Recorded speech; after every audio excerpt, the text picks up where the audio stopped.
প্রিয় ছাত্রছাত্রীরা, আজকে আমি তোমাদেরকে এই ভিডিওর মাধ্যমে ক্লাস 11-এর দর্শন সাবজেক্টের ইউনিট 2-তে যে প্রশ্নগুলো আছে, ইউনিট 2-তে যে প্রথম অধ্যায় সেটা হচ্ছে দর্শনের স্বরূপ ও শাখাসমূহ। সেখান থেকে যে প্রশ্নগুলো আসতে পারে তোমাদের, তেমন কিছু 7টা এমসিকিউ প্রশ্ন নিয়ে আমরা আলোচনা করবো আজকে এই ভিডিওতে। তো এটা পাশ্চাত্য দর্শন ইউনিট 2। সেখানে দেখো তোমাদের সেমিস্টার 1-এর সমস্ত প্রত্যেকটা প্রশ্ন এমসিকিউ থাকবে। তো আমরা ইউনিট 1-এর যে প্রশ্নগুলো, যে চ্যাপ্টারগুলো ছিল 7টা, সেগুলো আমরা চ্যানেলে আপলোড করে দিই। সেই চ্যাপ্টারের প্রশ্ন উত্তরগুলো সেখান থেকে তোমাদের 24টি এমসিকিউ 24 নম্বর থাকবে, এবং দ্বিতীয় ইউনিট 2-এর মধ্যে দুটো অধ্যায় আছে, সেখান থেকে তোমাদের 16 নম্বর থাকবে এই দুটো অধ্যায় থেকে। তো আজকে আমরা এই প্রথম অধ্যায় ইউনিট 2-তে দর্শনের স্বরূপ ও শাখাসমূহ এটা আলোচনা করব। দেখো, প্রথম প্রশ্ন বলা আছে, জগৎ এবং জীবনকে ব্যাখ্যা করে দর্শন। ফিলোসফি হলো গ্রিক শব্দ। সোফিয়া শব্দটি একটি গ্রিক শব্দ।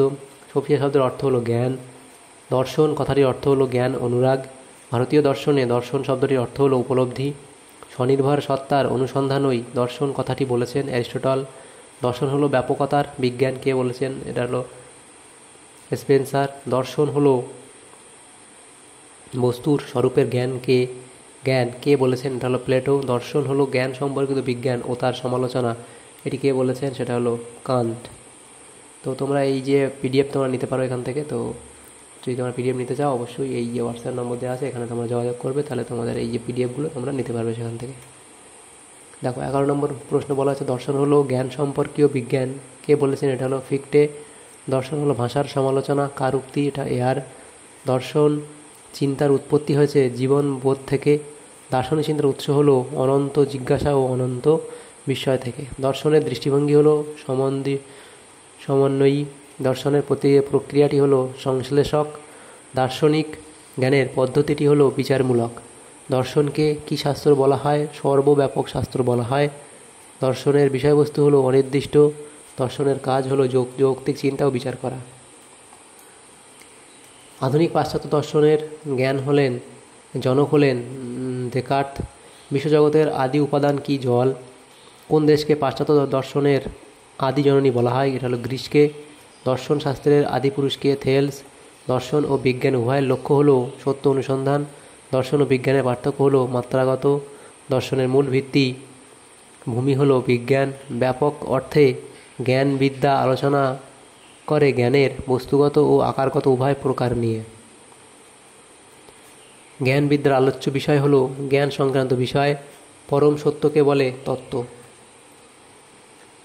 প্রকৃত জ্ঞান বিদ্যার আলোচনা করেন কান্ট। একজন জার্মান দার্শনিকের নাম হলো কান্ট। দর্শন ও জ্ঞান বিদ্যাকে অভিন্ন রূপে দেখেন কান্ট ও ফিক্টে। নব্যবস্তুবাদে প্রবক্তা হলেন পেরি। মেটা কথার অর্থ হলো অতিক্রান্ত। বস্তুর কয়টি রূপ? দুটি। বস্তুর স্বরূপের আলোচনা করে কোন জ্ঞান? এটা হলো অধিবিদ্যা। অধিবিদ্যা সম্ভব নয়, কে বলেন? হিউম।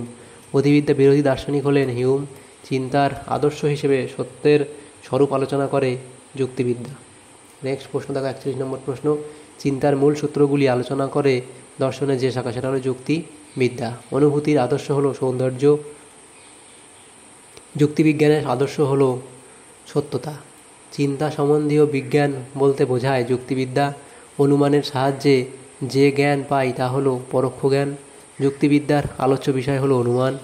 ভাষায় প্রকাশিত অনুমানকে কি বলে? যুক্তি। যুক্তির প্রকারভেদ হলো অবরোহ ও আরোহ। জ্ঞানবিদ্যার আলোচ্য বিষয় হলো জ্ঞান সংক্রান্ত বিষয়। পরম সত্যকে বলে তত্ত্ব।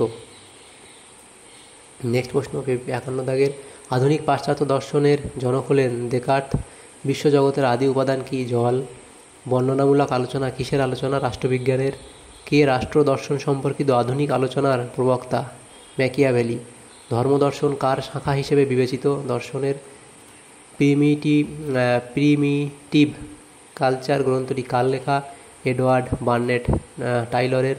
ধর্মীয় অভিজ্ঞতার ভিত্তিতে ব্যাখ্যা করা কাজ কার? ধর্মদর্শনের। ধর্মদর্শনের কাজ মূলত কয় প্রকার? 2 প্রকার।